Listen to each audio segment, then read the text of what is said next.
As I reflect on the last 11 years of the California State Assembly, I just want to highlight a couple key pieces of legislation that I passed. Active shooter, stop the bleed, CPR high schools, and school safety plans. Also, the first chair of the Committee on Emergency Management in the State Assembly.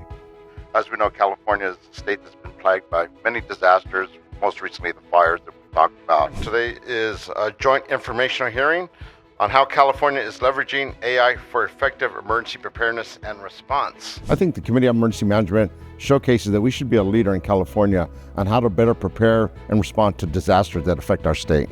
Being the first chairman of emergency management is better preparing Californians and really making sure that our communities are safe in the event of a disaster. As we all know, climate change is real and we can just talk about things, but let's make sure we prepare ourselves, our first responders, and make sure that we keep Californians safe.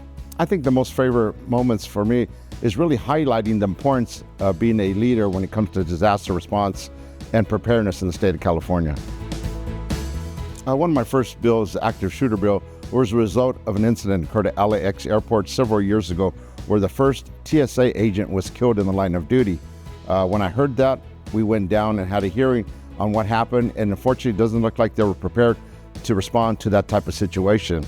So highlighting the issues that came about that's brought me to the point to do this bill on how to places like that are better prepared to respond to those types of incidences. Well, the school safety plans, obviously, this is one thing that's really important to me as we've seen what happens across our nation and in the state, active shooter situations in schools, right? We look about what we talked about kids years ago regarding earthquakes and how to prepare for an earthquake while you're at school. Unfortunately, now let's look at how do we protect our kids and our workers at schools in the event of an active shooter, that we should prepare and have a plan to keep everybody safe. My Stop the Bleed kits are something that's very important to me because I look at a lot of buildings, just like the one we're in today, have AEDs already for patients that may suffer a heart attack. Stop the Bleed kits is just another tool to help people save their lives in the event, once again, of active shooter situations. Studies across the state and the nation say that if you can stop somebody from bleeding in the first few minutes, you can save a life. So why not offer a tool to help somebody in the time of need, just like we do AEDs? CPR in high school is something I really thought about because I look about a very important skill.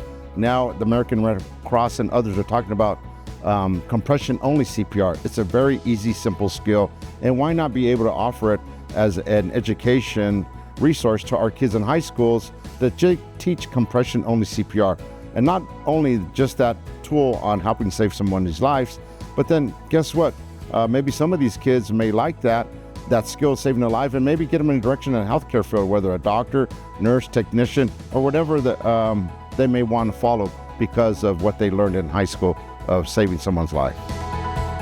Once again, as I reflect back on the last 11 years, serving the residents of the 53rd Assembly District, it's truly been an honor and a pleasure to be the representative here at the California State Assembly, serving with 80 other members, 2 governors, 4 speakers, and obviously surviving a global pandemic. We learned a lot from one another to keep Californians safe, and I look forward to helping in another way I can once I leave the State House.